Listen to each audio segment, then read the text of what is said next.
Hello, everyone. Good evening and Merry Christmas for all the people that have attended so far. Had an amazing Christmas, I hope, and also Happy New Year, upcoming very soon. So today we're going to talk about receiving. I think it's quite in tune with what is happening in this end of the year.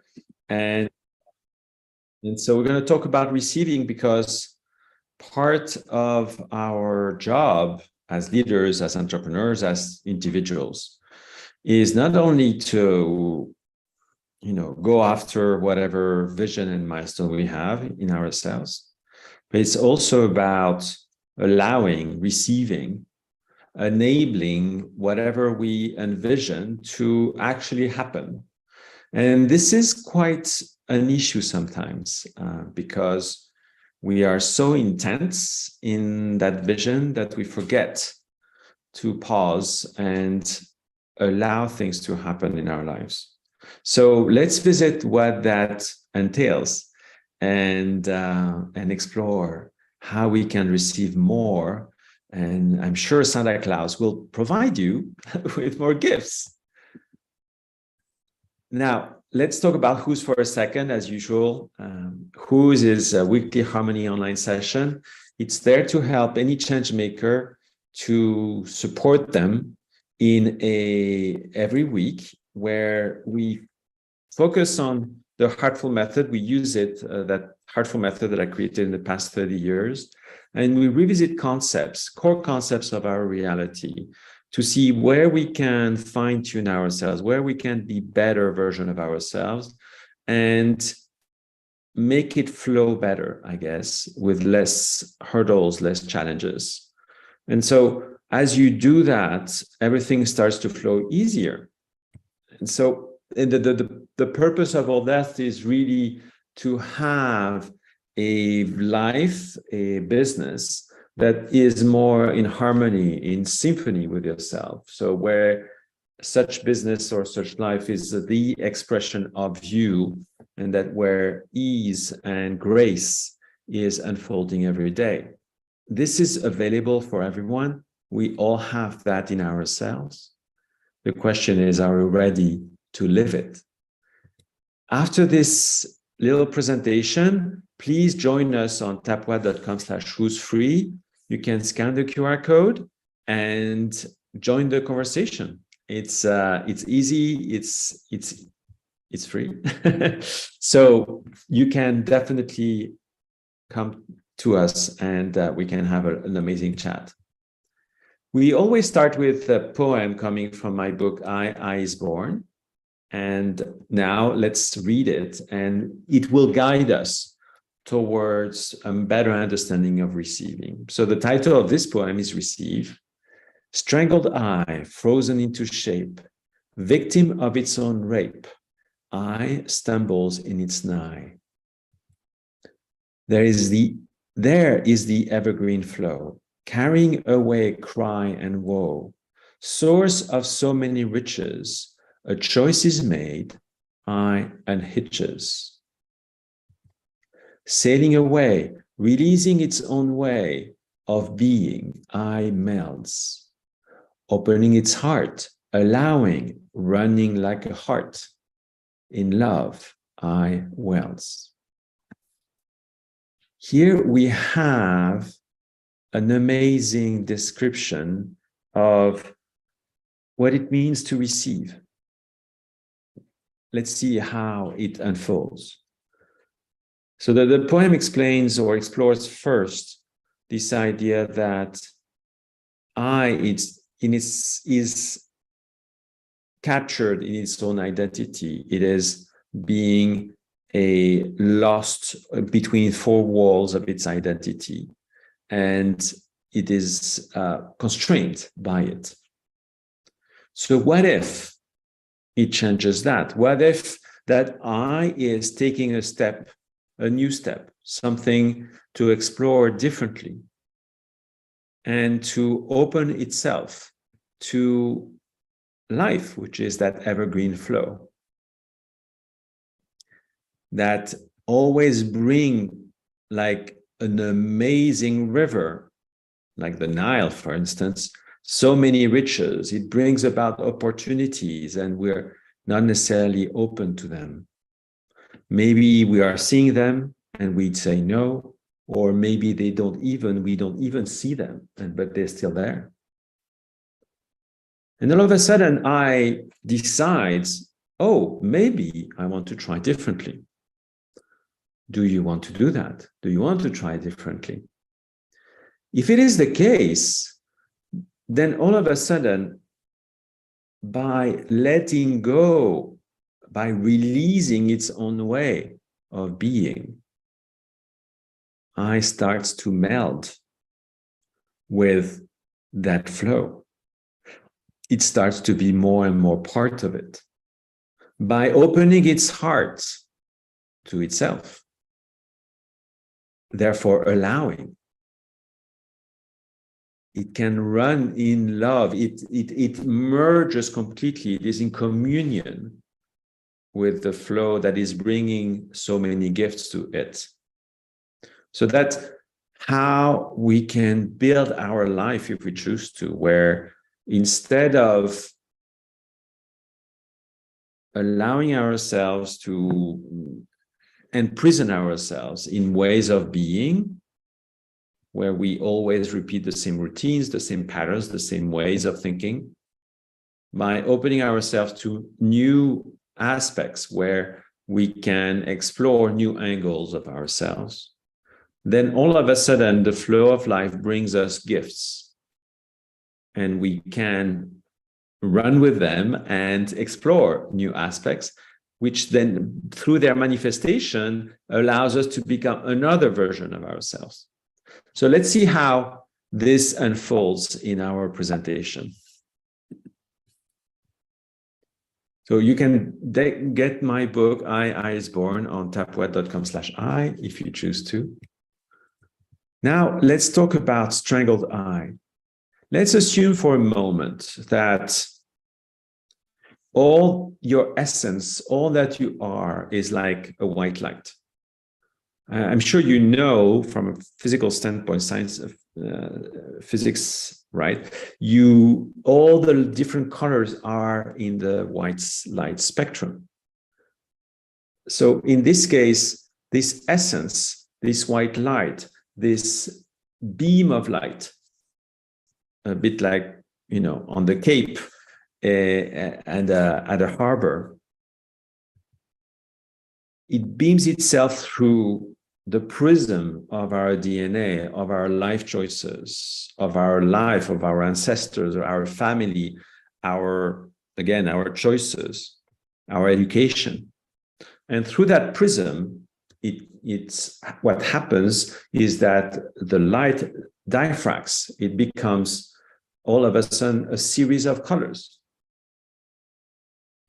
The fact is, though, that from that white light, if I apply a filter, which are these DNA and life choices, it enables only a certain range of manifestation, meaning I can only explore a little tiny bit of what is enabled by my DNA, my life choices, what comes from our family, and so on.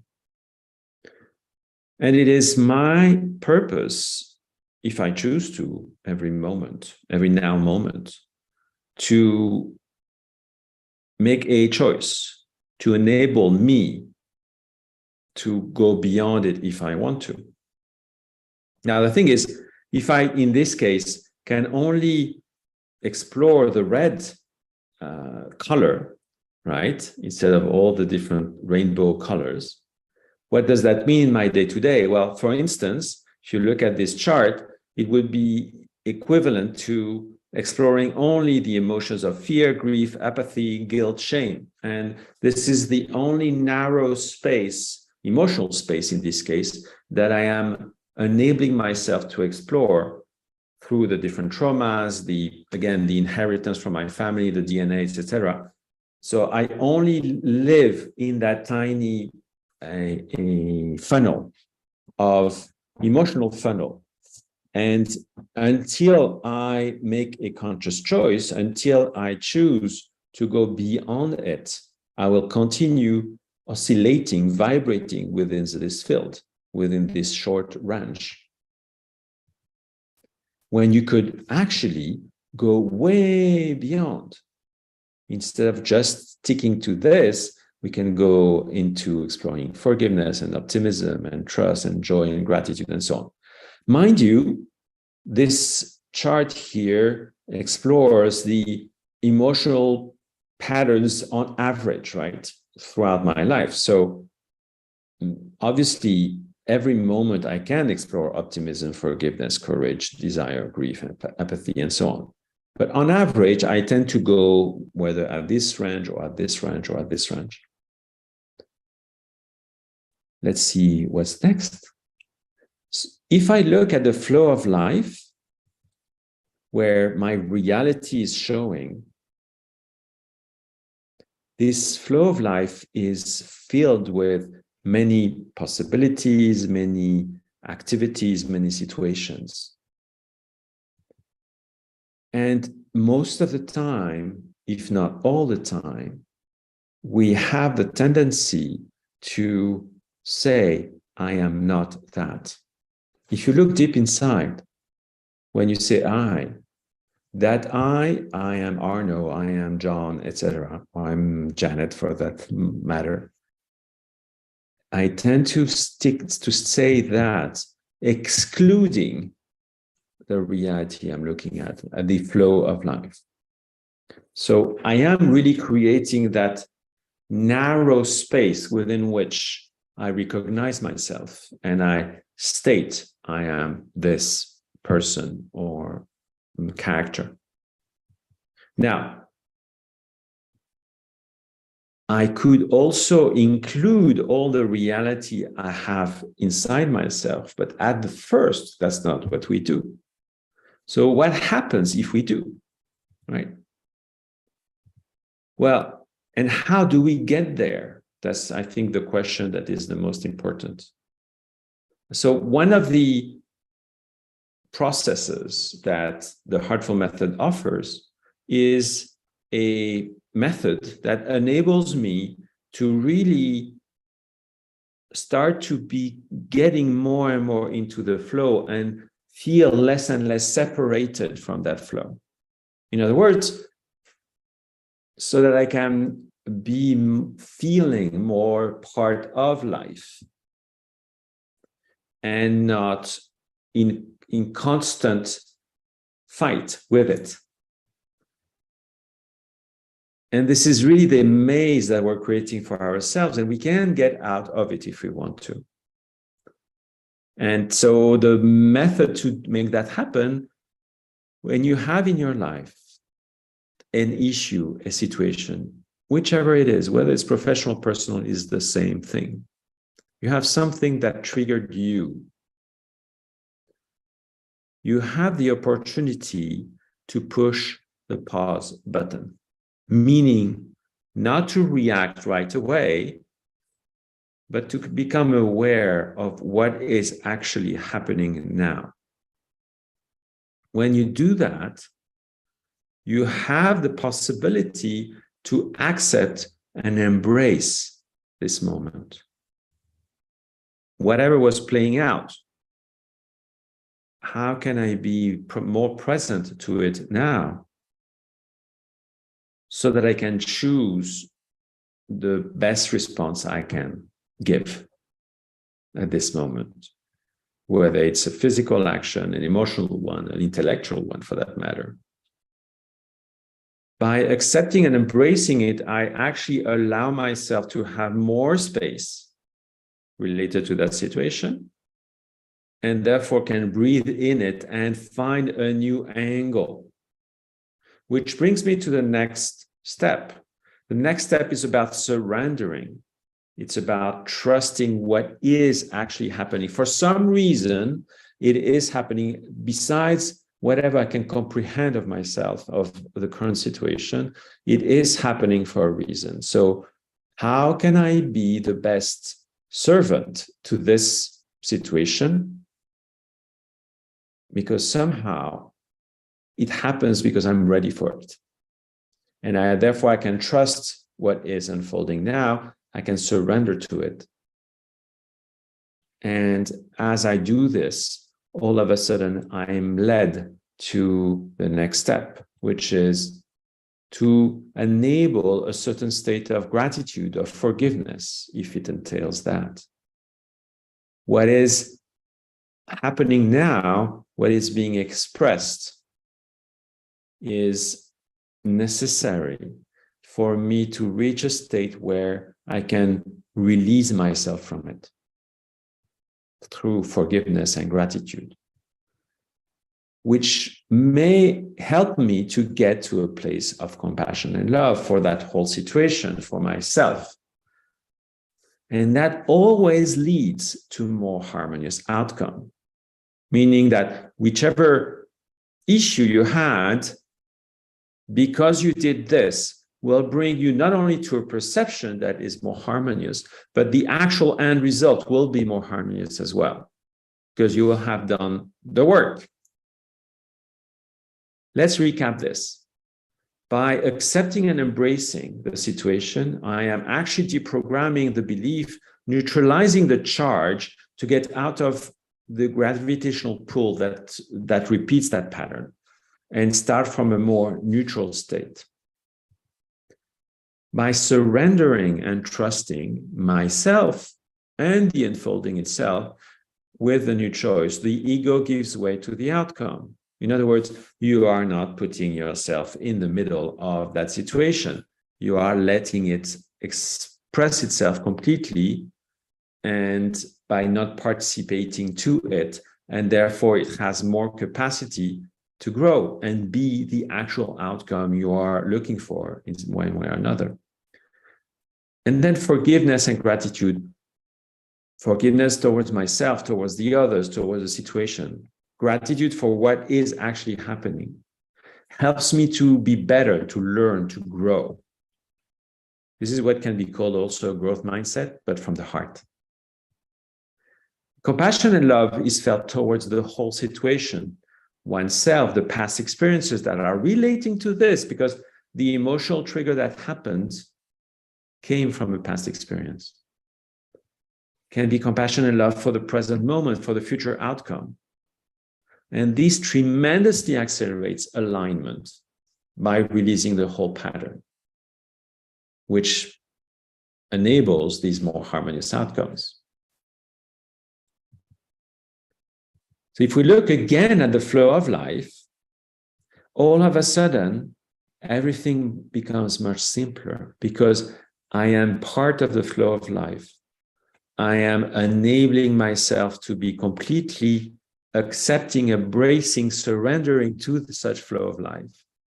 And everything becomes much simpler. It becomes easy. It all happens in the present moment. There is no more strife. There is no more fight. It just is a constant flow of life by enabling myself to receive.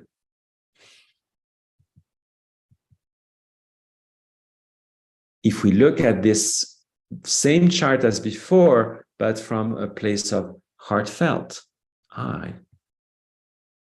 well, we still have that white light. We still have these life choices. But all of a sudden, we have access to more and more frequencies. And we can explore on average, or we can raise from fear, grief, apathy, guilt, and shame across our life. We can gradually raise our frequency towards more pride, anger, and then optimism, trust, and then understanding, and then joy, gratitude, and love, which makes an amazing experience in life. There will still be moments where we will visit grief or apathy or guilt, yes, but not as often. We have much more optimism and trust and courage and forgiveness and understanding. And maybe even joy, gratitude, and love and peace while being as productive, as efficient, as optimized. It's actually more optimized to live in the upper frequencies than it is to live here. Here you spend a lot of energy losing energy there. So if I look at it from a more leader standpoint, it makes a lot of sense to be up there.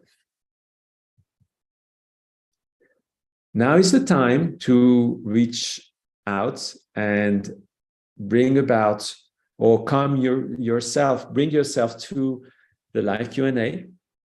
Please scan this QR code, and I'm looking forward seeing you soon. Bye for now.